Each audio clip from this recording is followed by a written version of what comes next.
বাংলাদেশে অশান্ত পরিস্থিতির জেরে প্রায় বন্ধ সীমান্ত বন্ধ করে দেওয়া হয়েছে visa.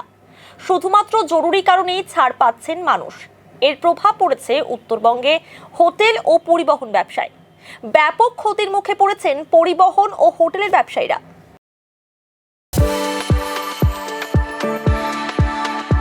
We are the dreamers, the achievers, and the leaders.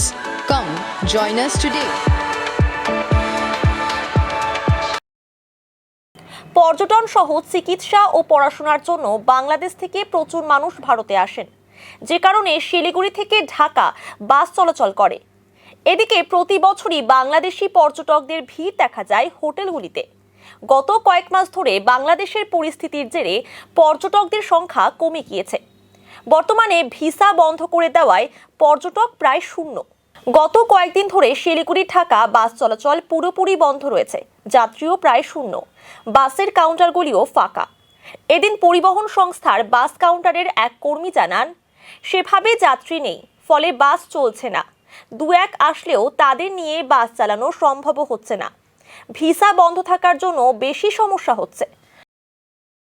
মানুষের পরিস্থিতির জন্য তো প্যাঞ্জার হচ্ছেই না একদম। যা দু একজন হচ্ছে, দু একজন দিয়ে তো বাস চালানো সম্ভব না। হ্যাঁ, কারণ দু একজন দিয়ে কীভাবে বাস চলবে বলেন? এতটা রুট কিছু তো খরচাই আসবে না। আর বাংলাদেশের তো মেন কারণ হচ্ছে যে ভিসা দিচ্ছে না ইন্ডিয়া গভর্নমেন্ট। ভিসা না দিলে কি করে চলবে? হ্যাঁ, প্যাঞ্জার হবে কি করে? আমরা যেটা চাচ্ছি যে স্বাভাবিক ধীরে ধীরে হোক।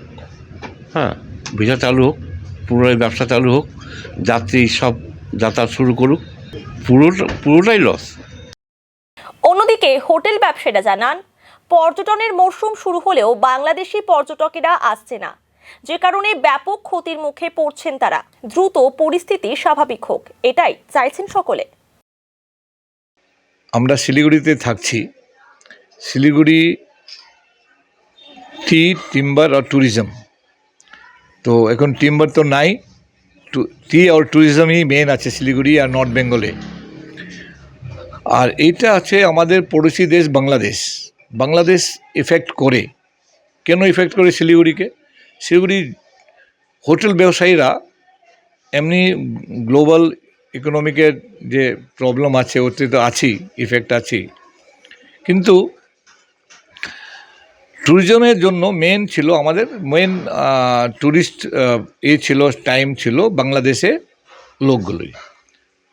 বাংলাদেশ 5 সেপ্টেম্বর থেকে যে প্রবলেম আসছে, শেখ হাসিনা যাওয়া পরে অস্থির হয়ে গেছে। তা আপনি পড়োশি অস্থির হলে, আপনি প্রতিবেশী অসুবিধা গেলে আপনার ইফেক্ট পুরোপুরি আপনার বাড়িতে পড়ে। আমরা ফিল করছি এটা। কেন কি এখানে যেভাবে বাংলাদেশ মানুষরা আসতো, তিন ধরনের আসতো। একটা ট্যুরিজম, প্রচুর মাত্রায় ট্যুরিস্ট আসতো বাংলা, দার্জিলিং, গ্যাংটক, সিকিম আর কার্শিয়াং, কালিম্পং এই ঘোরার জন্য খুব কম বাজেটে ওরা হয়ে যেত, এটা খুব লোক আসতো। সাথে সাথে আপনি এডুকেশন হাব আছে শিলিগুড়ি এখন। আগে তো হিলস ছিল, কিন্তু এখন বড় বড় স্কুল এসে গেছে। তাতে স্কুলে খুব ইনফ্রাস্ট্রাকচার খুব বড় ভালো হয়ে গেছে। তো বাংলাদেশে স্কুলের বাচ্চাগুলো আসতো এখানে পড়তে। আর কিছু লোক আসতো ছোট মানে মার্কেটিং করার জন্য। এটা শিলিগুড়ি মার্কেটিং হাবও ছিল বাংলাদেশের মানুষের জন্য। তো এটা খুব কম পয়সায় কম সময়ে ওরা শিলিগুড়িতে আসে, এইটা কাজ করে যেত। আর সরাসরি এরা থাকতো কোথায়? হোটেলে থাকতো। এই যতগুলো মানুষ আসতো একদিনের জন্য হোটেলে থাকতো, আর একদিনের জন্য বেশি জানতো। এই হোটেল তো ডাইরেক্ট ব্যবসায় পড়েছে। কিন্তু মাইনরিটি ওখানে যে অত্যাচার হচ্ছে ওটা ইমিডিয়েট বন্ধ হওয়া উচিত। সাথে সাথে গভর্নমেন্ট অফ ইন্ডিয়াকে এখানে ইমিডিয়েট, আর আমাদের পশ্চিমবঙ্গ সরকারকে একটু প্রেশার, সেন্ট্রালকে প্রেশার দিক এই সমস্যাটা তাড়াতাড়ি সুলঝাও। কিন্তু অন্য তো পশ্চিমবঙ্গ এর সাথে জড়িত আছে পুরো, আর তার নর্থ বেঙ্গল, এখানে ডাইরেক্ট ইফেক্ট হচ্ছে দাদা। কেন কি এখানে পুরো 1000-এর উপরে হোটেল আর 300 উপরে হোমস্টে আছে। আর আর ছোট হোটেল তো অনেক আছে। আমাদের তো হোটেলের ব্যবসা এখন প্রচণ্ড খারাপ যাচ্ছে, বিকজ বাংলাদেশের একদমই গেস্ট আসছে না। আগে প্রচুর ট্যুরিস্ট আসতো, স্কুলে পড়াশোনা করে বাচ্চারা ওনাদের প্যারেন্টসরা আসা যাওয়া করতো, ওগুলো একদমই বন্ধ আছে বর্তমানে। আমরা চাচ্ছি যে আবার হোক, আগের মতন পরিবেশ ঠিক হোক।